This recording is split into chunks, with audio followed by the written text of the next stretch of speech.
more students are opting to attend high school online. Learning online makes learning so accessible that information is just a click away. Best thing about virtual schooling is you can learn at the convenience of your own home or anywhere you might be. Sure, it is exciting to take charge of one's own education, learning a new system, navigating one's way to completing assignments. But after a while, students may feel something is missing. They are missing this connection with other students and a mentor. This could lead to motivation levels to decline. It is a reality that human interaction is missing as soon as one enters the virtual learning spaces. While it is a success that one can complete their assignments alone, the distance from other students and teachers can give them a sense of isolation. This isolation can lead to increased feelings of frustration, confusion, and hopelessness when problems or questions arise. Dr. 2016 defined presence as transaction between two or more people. Creating a teacher and student presence online results in more interaction and better achievement. Therefore, transactions between students and teachers must happen even online. Sharing information, learning experience, and ideas could sustain one's motivation level no matter the distance. It is a known fact that they don't personally know their classmates online, nor do they know how they look like, but they can get to know them by connecting online. Digital and social learning often begins from the perspective of where young people are accessing knowledge and learning for themselves. That learning is typically interactive, student-centered, collaborative, and on-demand. This leads to the need to interact with another individual who shares access to knowledge in order to facilitate learning. But there's no reason to feel isolated, less motivated, and less engaged in school because students can now learn more effectively online and teachers facilitate learning through social interaction. After all, the World Wide Web is the extension of their virtual classroom where they can find information and share their learning experiences, ideas, thoughts, and contributions to learning. Social media such as Facebook, defined today as websites and applications that enable users to create and share content or to participate in social networking. But social networking is actually nothing new, all the way back to the 1800s when telephone and radio was invented. Let's face it, humans are social creatures. Even our students seek social interaction, whether face-to-face or online.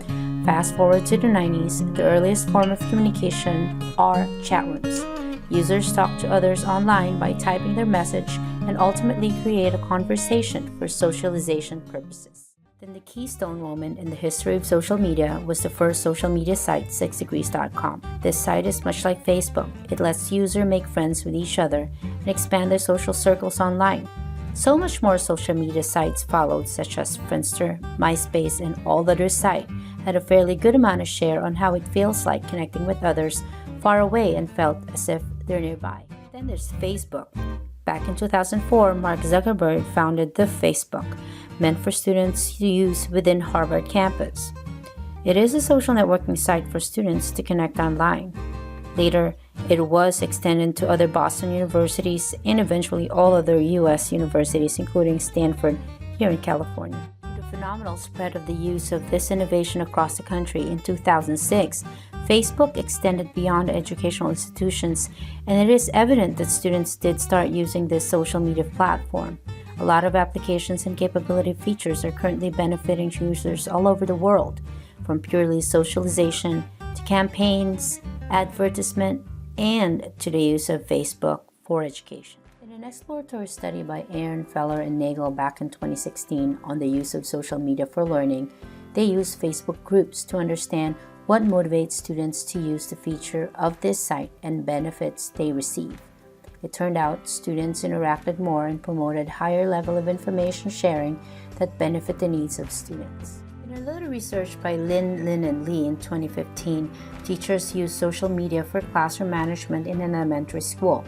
The social media encourages parents to involve themselves on discussions on classroom matters and behavior management. Here's a summary of research-based benefits of using social media for learning.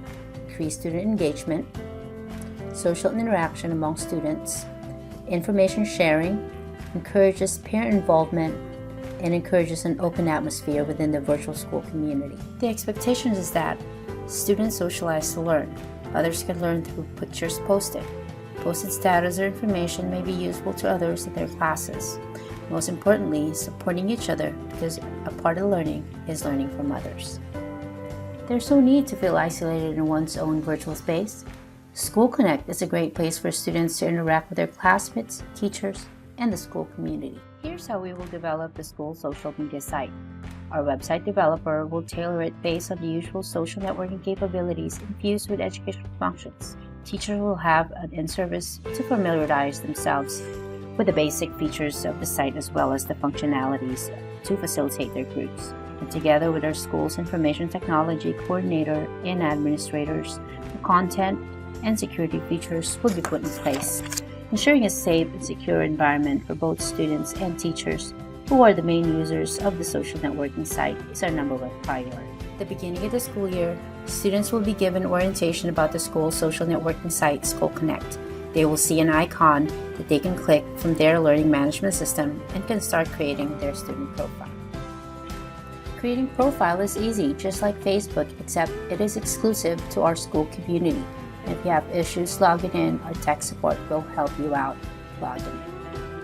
How is this different from social networking? Well, not much, because they can still post pictures, comments, discuss, have feeds, send messages, among others, except a student is expected to practice proper decorum just like how they would in a traditional classroom.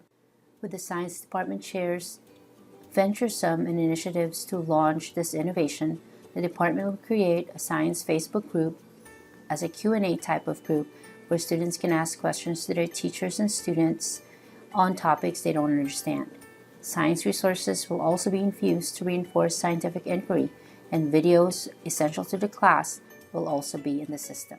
The English department will be the early adopters and will reinforce Facebook group as a writer's workshop where students can join and do a live Facebook streaming that will give students opportunity to ask real-time questions on their writing skills.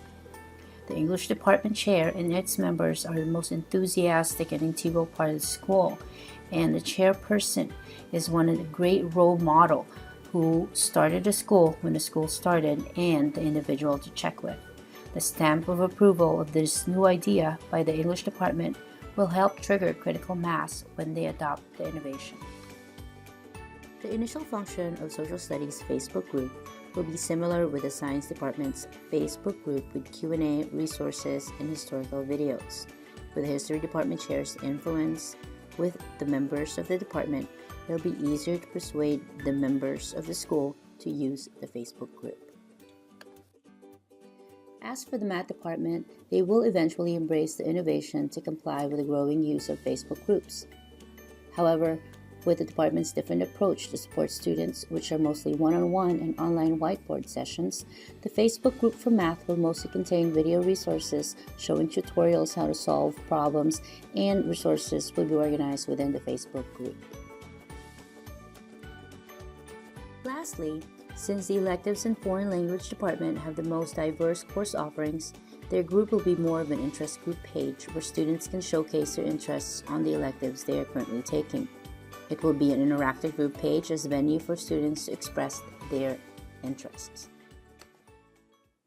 Our principal and academic dean will ensure that the established Facebook group for learning adheres to school policies and education codes. With their oversight, guidance, and willingness to address student needs, translating innovation to action will speed up the effect of positive social change within the school through Facebook group for learning. By 2021-2022 school year, students will use School Connect groups to access courses for sharing resources, tutorials, and conducting online discussions. School Connect will be a great place to find available academic resources while interacting with other students online. If you're using a medium that they love and they instinctively know, then you're already well ahead. Do you know who the contenders were for leadership of the Communist Party after Stalin? We know there are some brilliant tools within Facebook, closed groups talking about things that are just for within that classroom or that school group. You've got everything you need for a topic on one page. It generates that sense of flow of one event to another. I thought it was really interesting that how you have the timeline and use it for history. We basically post lessons, homeworks, events that happened in clinic. you know what you should be doing. You're making a movie on the iPad. They've been using iPads to make short videos about cloning and the history of DNA. Facebook was used as a platform to submit that work and to showcase that work. Boys, you're all done now. I know like a lot of people who didn't really try hard in lessons, then when they get onto Facebook, you know, a lot of people, they have been like a lot more interested into doing that work. I often just like click on the page, see who's like been on it, so I think it does encourage you to go on it a bit more in your free time. Everyone checks their Facebook really often. It means that in your free time you're sort of passively revising, as it were. Sometimes Sarah might set us homework to comment on stuff and look through anything that's been added. So when we go home, any questions we have, I can just ask my friend. There's certain people I don't speak to, they also post things, so I can talk to them when I don't understand something, and it builds relationships. We've got everything up we need to? Yeah. All done it? Good. Excellent. Somebody has a question, they've stopped asking the teachers. That's the funny thing. I take that as a backhanded compliment, of course, but they turn to each other and they say, oh, how do you do this? Or where did you find that? They work as teams, they don't work as individuals. Having used it, my views have changed. The boys are very engaged with it, and they're very enthusiastic about it, and they're getting a lot of stuff put on it, and they're also doing the work outside the classroom.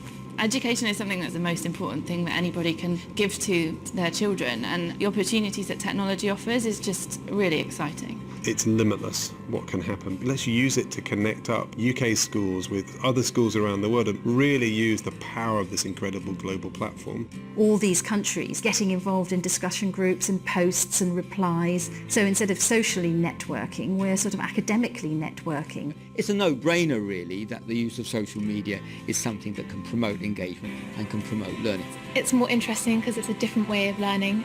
It's the fact that we can interact with each other while we're doing it. You're enjoying it and going on something you like at the same time as learning. I'm seeing now that they can use it sensibly, they can use it maturely, so we just need to make sure that we're going to where they are to teach them best. This will never replace traditional teaching. This is just something that just goes alongside it. It's another tool in your toolbox that you have to teach with. I think if teachers get over what might be a fear of it, then they'll find there's huge benefit in the classroom. It educates me more because it's better than just looking into a textbook. Everyone checks their Facebook really often, and it's there, and it's done, it's a click away.